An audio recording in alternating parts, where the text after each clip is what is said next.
sitting here now talking to a camera. I've got 2 more matches left, and then that is my independent run over. A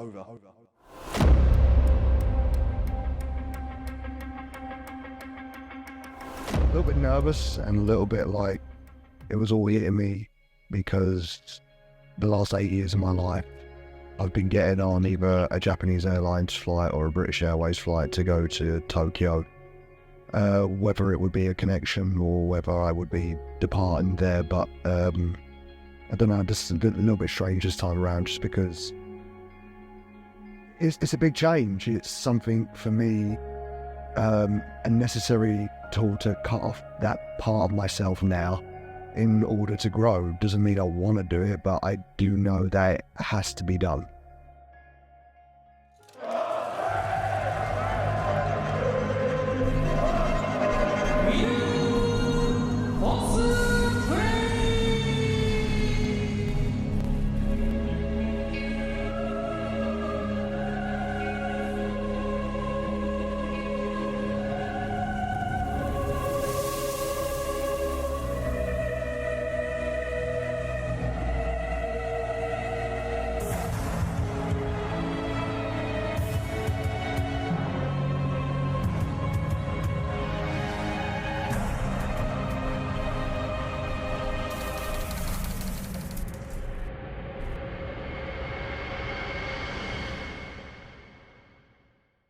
Getting to walk around and to actually have my missus there. This is the first time my missus was in Osaka.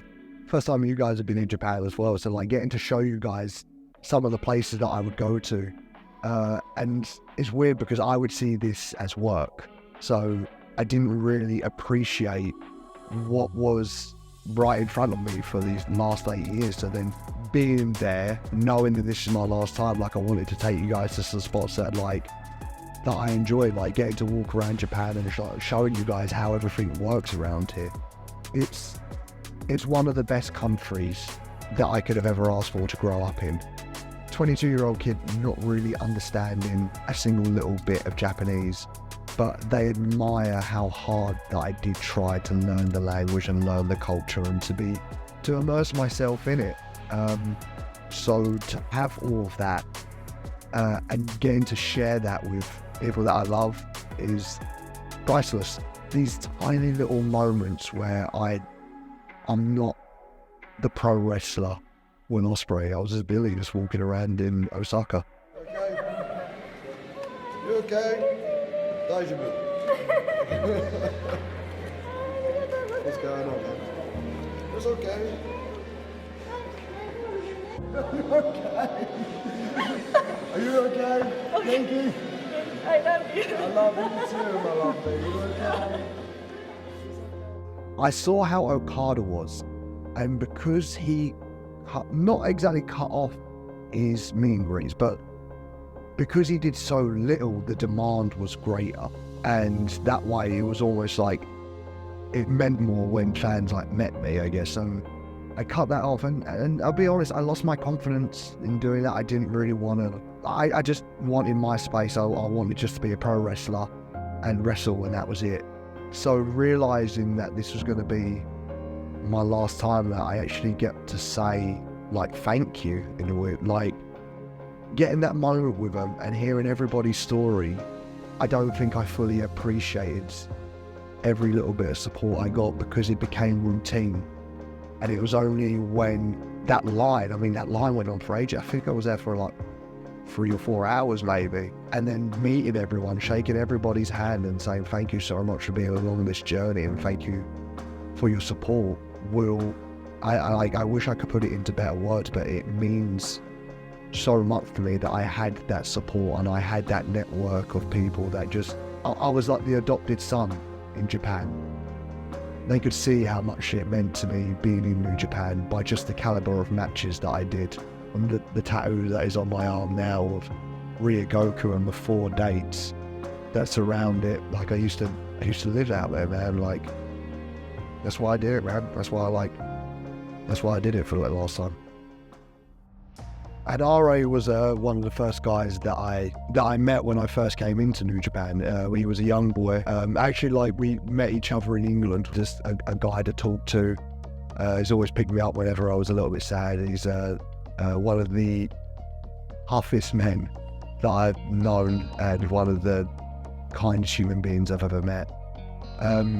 TJ has been the veteran of the group, and every time that we've ever asked for any type of advice or leadership when it was looked upon me and I didn't know the answers, we all turned to TJ. His experience and wealth of knowledge within wrestling is so important. Just one of the strongest guys that I've ever met, but like a lot of the people will obviously see Jeff as the big juggernaut, the strong, scary man, but like I've seen Jeff when he's been slaughtered on Strong Zeros doing Bane impressions, and those times where he would just be this big bubbly ball of energy that just wouldn't let the side down. And he's always been a great right-hand man, an amazing human being. Spags is honestly like my little brother, man. Like, I give him shit all the time, and I have to, like, because if I don't give him shit, then he will not think that I love him. Spags is always, I call him Spags, he loves spaghetti. He loves spaghetti, he loves pasta so much. That's all he talks about. This is his dream, and this is something that he's wanted his entire life, and the fact that he now is here amongst guys that he obviously looked up to that are now peers. I'm very happy for him, and I just want all the best for him. I hope he achieves all of his dreams, and I hope he finds whatever it is he's looking for in Japan. I've got one more day, February the 11th in Osaka, for the first time in front of a live crowd. We're bringing a fucking steel cage to New Japan Pro Wrestling. If you don't like violence, if you don't like blood, if you don't like the sound of breaking bones and tearing tendons, then maybe don't watch. But if you're a sick little fucker like let's take that piss and bullet club and fucking bury it. The first ever pro wrestling that I ever watched was Noah, and in the main event of it was Misawa versus Kawada. And I've always been a Misawa fan. In fact, that's the main reason that the Empire colours are green, because Misawa was obviously known for the green effect, so I thought it's my last time in Japan for a long ass time, so I thought I'd go for a Misawa tribute gift. And Mike used to make costumes for like all the major stars for pro wrestling. He used to make costumes for Misawa for a gift. Like, I didn't ask for it, he gave it for a gift. He's given me this, and it's like the same fabrics that Misawa used. Why? In the Tokyo games of the one prior, like, my emotions were all over the place just because there was a lot going on. And I was given a gift from like Japanese fan, name escapes me, but it was the flag that's on the wall over there.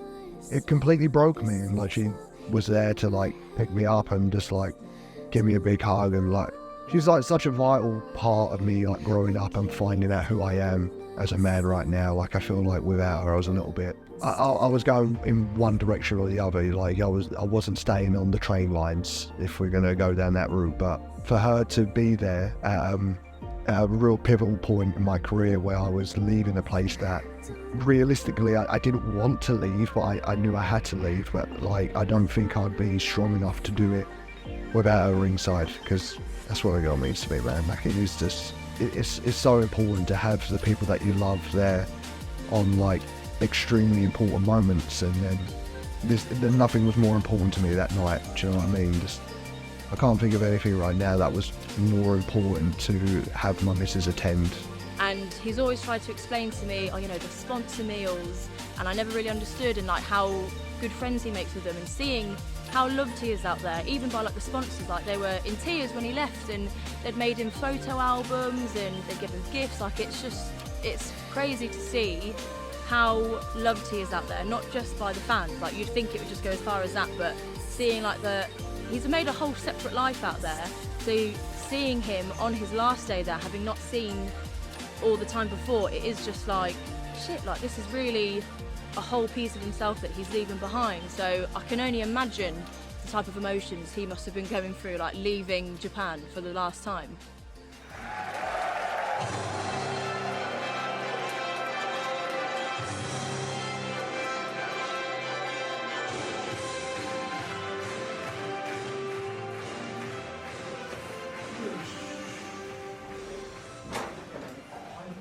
10 minutes, man. Okay. Then they'll be done. I'm gonna head over to the other side, man.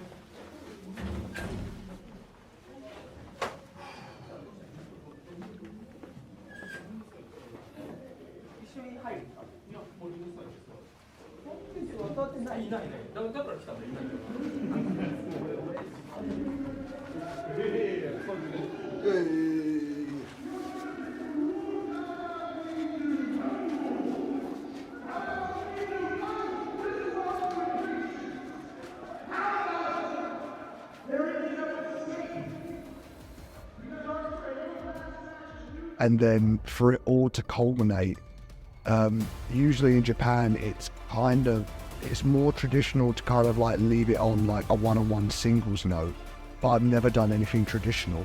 So to go in like a giant cage of death with 4 of my best friends, it was the right way to go out, side by side with men that made me who I am. Like, those guys allowed me to be the centre forward in one of the best football teams ever.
Osaka, for 8 years, you guys have been my home. You have seen me from a young boy become a man. And I want to thank everybody, every single person here. I am ready to show the world what New Japan Pro Wrestling has produced. I am the man I am today because of all of you. I promise I will come back. But until then, matane, arigato gozaimashita.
There's so many emotions going into this thing, man.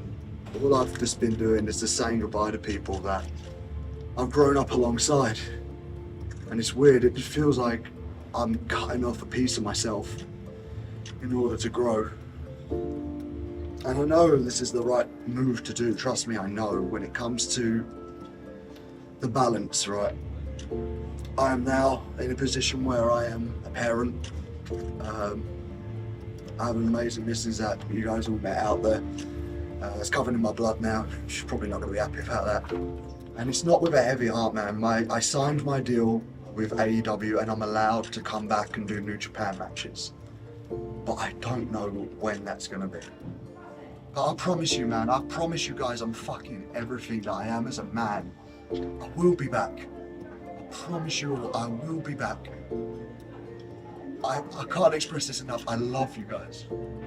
I love who I am. I love who I've become because of Japan.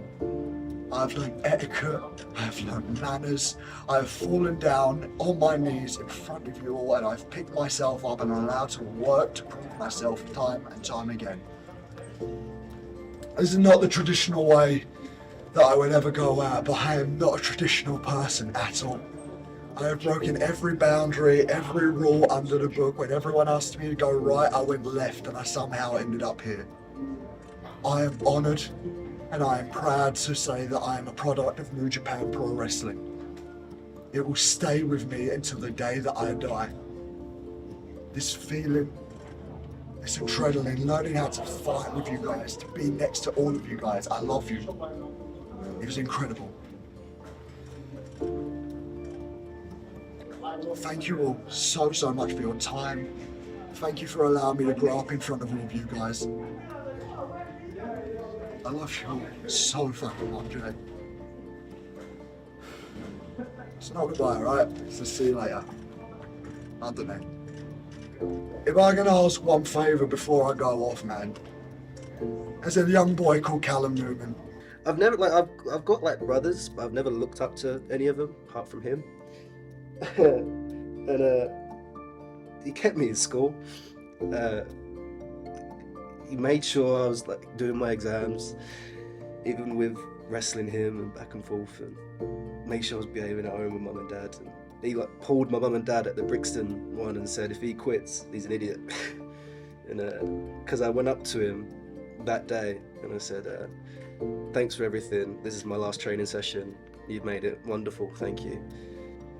He's younger than me, and he's already better at that age than I ever was.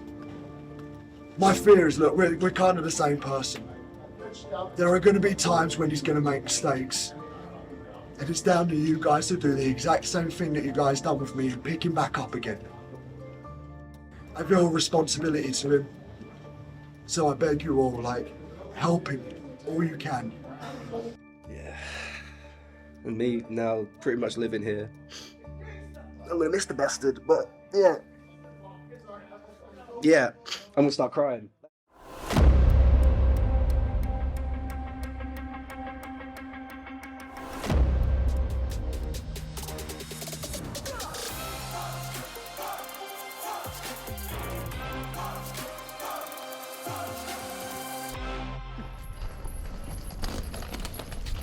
You're in the middle of me about to actually slap someone. Just someone pulled up and just told me to fuck off, and I was just like, what did I do? I'm just waiting to fucking come in here.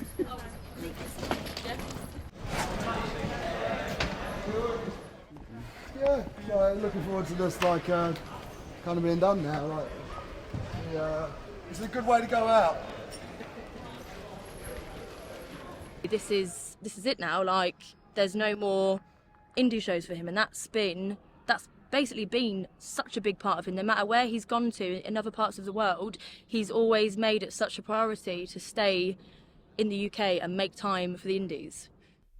Being a part of RevPro for over the years has been an experience, because you would sometimes see shows where there's like 150 people to then doing a York Hall to 1,000 people, then 300 people, then this and that. And I've seen it from Andy's vision of just shows in Sittingbourne with Colt Cabana as the heavyweight champion, to an amazing relationship with New Japan Pro Wrestling, to a fan base that can rely and depend on Andy for wrestling at its best, which is the catchphrase that Andy's going to love when this comes out. Being a part of it as well, I feel like there are so many times that I drop the ball, and I'm aware that I dropped the ball, and having to come back to RevPro with my tail between my legs and having to prove myself not only to the wrestlers but to fans and to Andy, because Andy's the one that got me over to New Japan in the first place. Andy was the person that put me in line with Okada to have people stare at me and to have that spotlight to then go over to New Japan. So Will Ospreay is one of those rare talents. When I first saw Will, it was in form of highlight clips, and obviously you always have to do something to capture people's attention, and with Will it was the moves that you see in video games, moves that you don't see anyone else doing, and it wasn't just the moves as well, it's almost that magnetic personality. There was almost an innocence about him and a charm, and I definitely saw those traits in Will, and I knew from the moment I saw him he was going to be a special talent. He's been in America 1 week, Japan 1 week, he's always come back to the UK to do the indie show, so it's like, it's such a massive part of him. He's here, there and everywhere, but he always makes time to come back to RevPro, he always makes time to check in with Andy, like he's always makes time to remember where he's from, to remember where he started and how he became who he is now.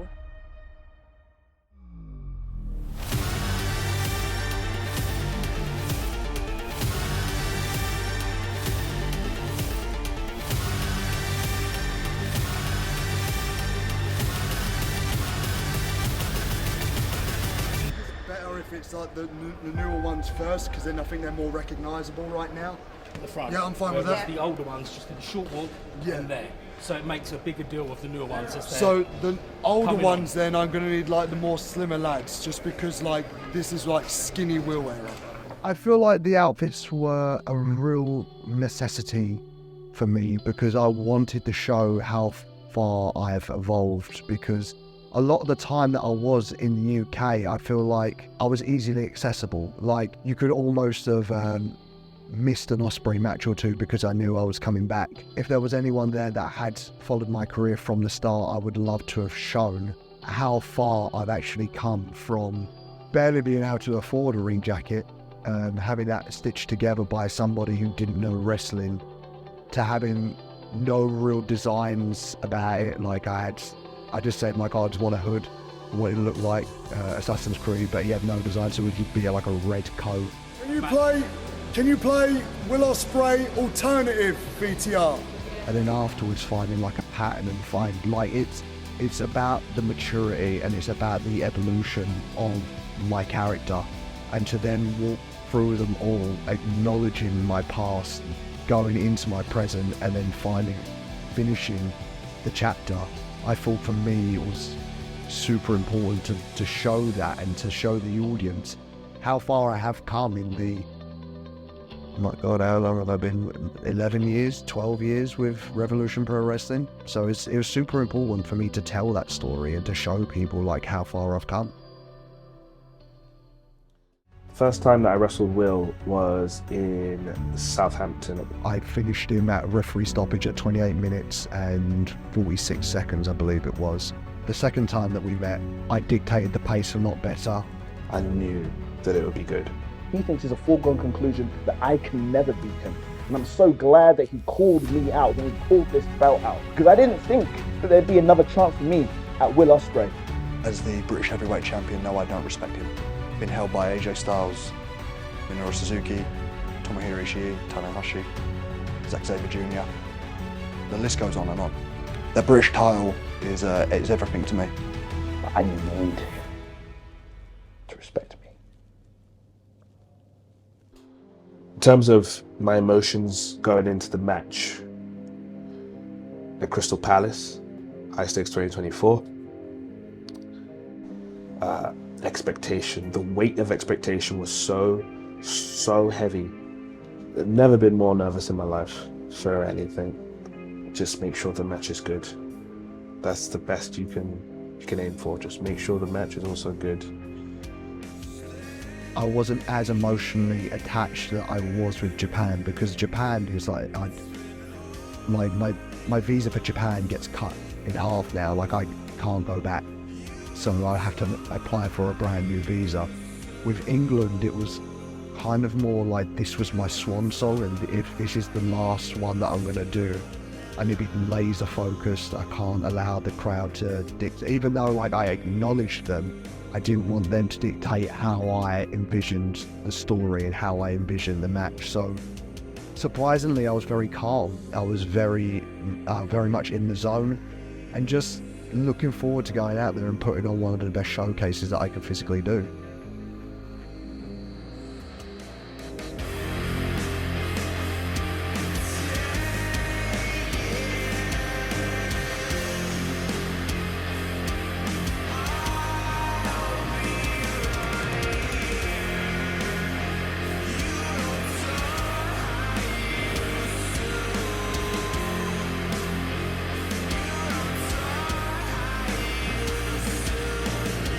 It's just a real nice opportunity for him to say goodbye to the fans, and at the same time it's sad because we're not going to have those Will Ospreay moments anymore.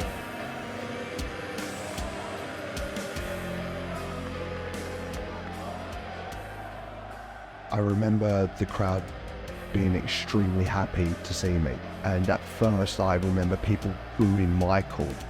There's probably just a good contingent that are there to essentially pay respects and say thank you to Will Ospreay, and to see him one last time when they can in the Indies, and they don't really care that I'm here.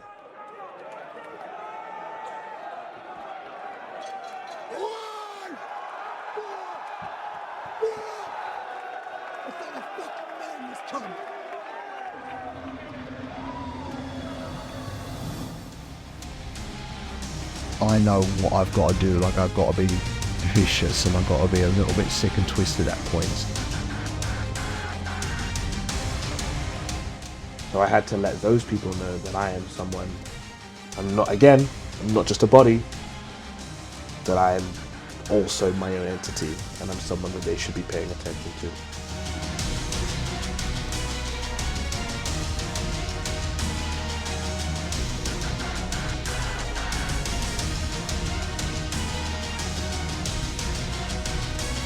During the match, I was very, very present.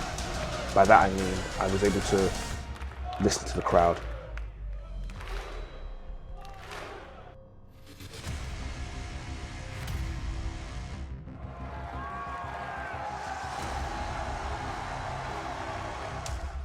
And I could feel from what they were giving us that this was also something special.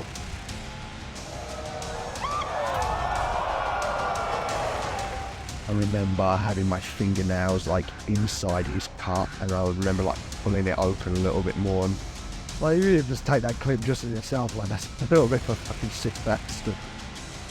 Even when I was doing the quad kicks to him, I noticed that all of his blood was all over my kick pad. So the moment I had like it on my kick pad, I just wanted to wipe over my fingers and lick it in front of people, and I just kind of wanted to show like we're just different animals. Like you guys are scared of this and I'm not.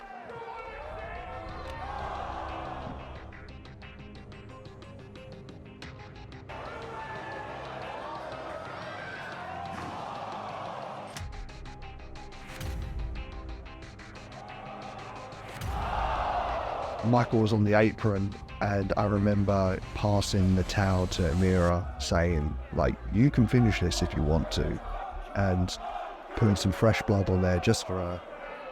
And the girl spat in my face, man, like I just... So to do that, and Michael sensed the opportunity, I guess this is where I made a mistake because I took my eye off the ball. So the moment I went over, that's when Mike started capitalising. That's when there was a little bit of a hole in my head and he started receiving me, doing the quad kicks back to me with the blood coming out of my face. Mike then engaged the audience because he saw that I took the eye off the ball. Oh, then he started going to work on my leg. That's when I started realising he has a game plan and he's sticking with it. The shin breaker on the apron was one of the main things that I started remembering.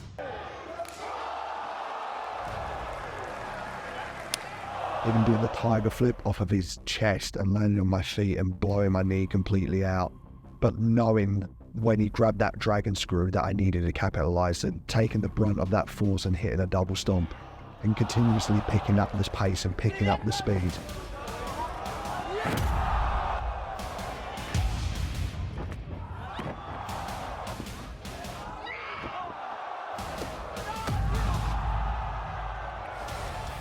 It got to the point where now I started needing to bring out the big guns because he was kicking out of moves left, right and centre. It then got to the point where I felt like I had him and like I didn't need to do any more, and I was ready to prove my point, and I had my hands around his leg just like that last match that we had in York Hall. I blew Mira a kiss, and when I tried to pull him away for that final hidden blade, she had a hold of him and was putting her weight down, and I couldn't quite grab him. So I gave him the biggest pull that I've ever given in my life, and they both came in. I didn't see her there, I must admit, but like, I'm not going to apologise. Like, I know that's bad. Like, I could see people's faces behind the camera being a little bit like, that's deep, but the reality is like, you could have got out of the way, you could have went underneath the ring. Instead, you chose to bite the bullet for him. So when I went for that final hidden blade and he got me in the half crab again, I was desperate.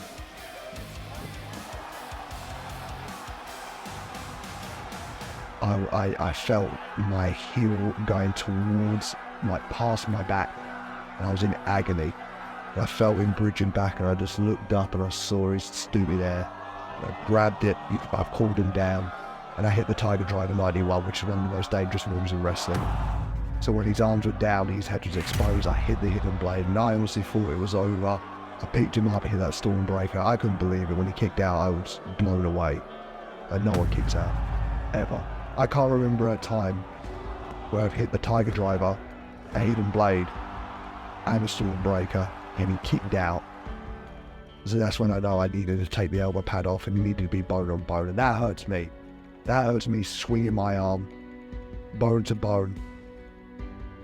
And he hit a Hurricanrana out of nowhere, a desperation move.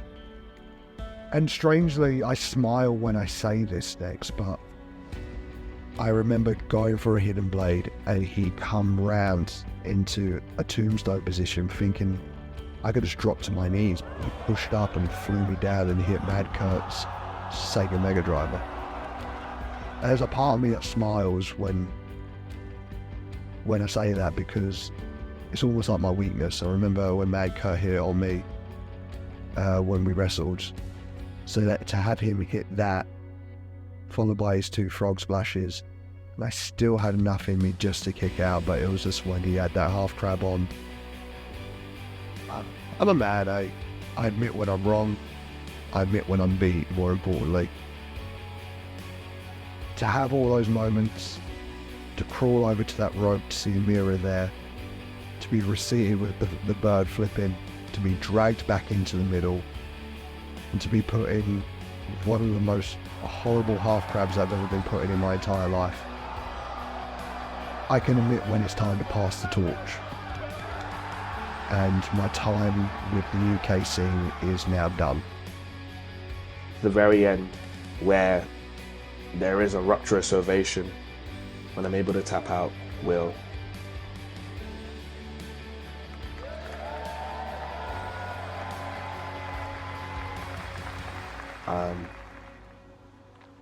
It's a moment that I can't. It's a moment that I feel like I will never. I shouldn't say this, but I feel like I'll never top it. And my worry is me leaving who is going to take that responsibility and who is going to be able to face all these incredible wrestlers around the world and to hold the flag high of the United Kingdom, to show people that the British talent is the best in the world. And on that night, the torch was passed. And Michael Oku is still your British heavyweight champion, but more importantly is the standard bearer for what British wrestling is.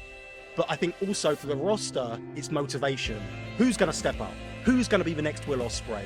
And I think that Will Ospreay is very much a role model in what you can achieve if you dedicate yourself to this art form.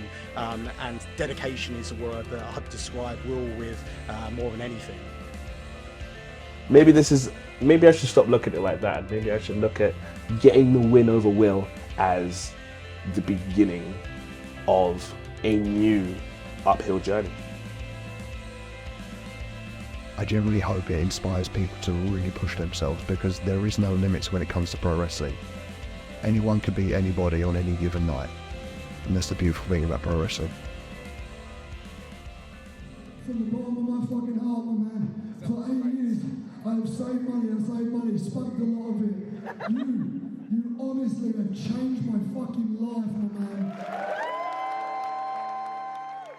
My thoughts with Tony being there was really nice, and it was so lovely to look up and to see him and Andy together. It was almost as like it was my previous boss and my current boss now. That really made me happy, just because I'm fully aware he was over for a Fulham game, but the fact that he stayed behind just because he wanted to see my last independent match, that really spoke volumes to me of what kind of a guy Tony actually is. I think he does care about his talent, and I think he cares about how much this final match meant to me. So he really wanted to be there for himself. Just for him to be there amongst Darby as well and Noric Cassidy, it was so nice of them to want to be a part and witness the last independent match that I would have. I hope he knows how much I do appreciate him coming over and doing that. That he didn't need to do it, he still did it. There's a very bittersweet feeling at the moment. Obviously, Will, as the leader of the United Empire, has been absolutely phenomenal.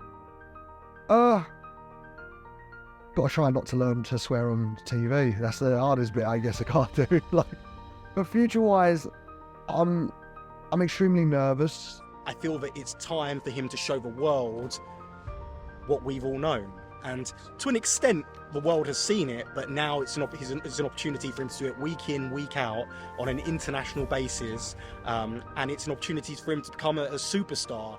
But for the last 8 years of my life, I've been screaming down the lens of a Japanese camera that I am one of the best wrestlers in the world. Now's my time to prove it. Speak for every single person who's ever witnessed him wrestle. Like he's already a star. Like no one can deny that. And to see him now going on to his next adventure, I'm terrified for him. I'm so proud of him. I'm excited. I'm nervous. And again, you know, I'm not the one doing it. So Will has the opportunity now to show the world something that we've all known for a long time, and that is the fact that he's the best wrestler in the world. He's a very special talent. I don't think anyone is operating on the level that I'm operating at right now. Can't be stated how much he helps everyone around him, and that's what I think he'll be known for in the UK, is not just bringing himself up, but bringing everyone else up with him. But yeah, like all round, Will's a great wrestler, but a lot of people don't know how nice and kind and caring like he actually is outside of the ring. I've been lucky enough to be invited to Will's house. Been lucky enough to talk to him on the phone, you know, birthday messages, good luck messages. He is just all around a top guy, and I couldn't think of anyone more that deserves to go on and have the success that he's going to have. So obviously best of luck to Will. Hopefully you do come back, and this thing will be the last to see of Will Ospreay on the indie scene. It's difficult to see him step away from Japan, step away from the United Kingdom, but it's also very, very rewarding in a way, because he's where he should have been years ago on such a global stage as AEW. Where Will's got over in every single territory he's wrestled. He's made a connection with the people in every single place he's wrestled, and I've got absolutely no reason to believe he won't do exactly the same thing in AEW. I think it's going to be a very special time for both Will and the company.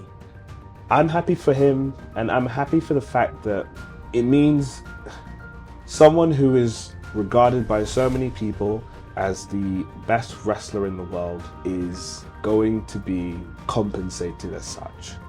And I say it with all the confidence, but I'm nervous when I do say it. It's like, I do think I'm one of the best wrestlers in the world, and I really want to prove it to everybody.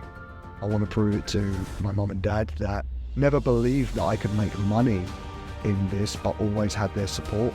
I want to show my missus and my stepson that anything is achievable. I can only imagine all these emotions he's feeling right now, but I'm you know, you just know he's going to be fine. Like when he's got past all the nerves and that first big jump he makes, he's going to be absolutely fine, and he is just going to take the world by storm. I have never sacrificed.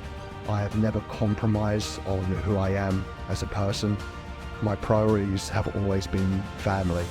I don't really know many wrestlers that have ever had the contract that I've had and the opportunities that I've had and not moved away and not compromised their family's upbringing. That's extremely important to me, that I don't ruin what has made me who I am, and that's my family.